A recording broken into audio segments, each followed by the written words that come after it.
Chairman గారికి, అదే vice chairman గారికి, డీలర్ గారికి, గ్రామ కమిటీ అధ్యక్షులకి, అదేవిధంగా పెద్దలు చిన్నపాటి అంజయ్ గారికి, బల్లయ్య గారికి, మాజీ చైర్మన్ వెంకటేశ్వర గారికి, ప్రసాద్ గారికి, ఉరుమడుగు నుంచి విద్యా కమిటీ మాజీ చైర్మన్ నరసింహ గారికి, అదేవిధంగా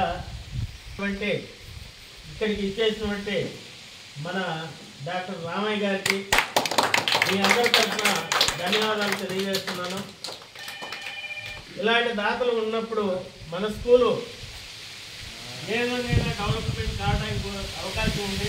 ఈరోజు నేను మన స్కూల్కి 50,000 రూపాయలు ఖర్చు పెట్టడానికి నేను ఏ రోజే సిద్ధంగా ఉన్నాను. నేను పెడతాను. దానికి సార్ గారికి అడిగిన దానికి నేను తెలియజేయడం జరుగుతుంది.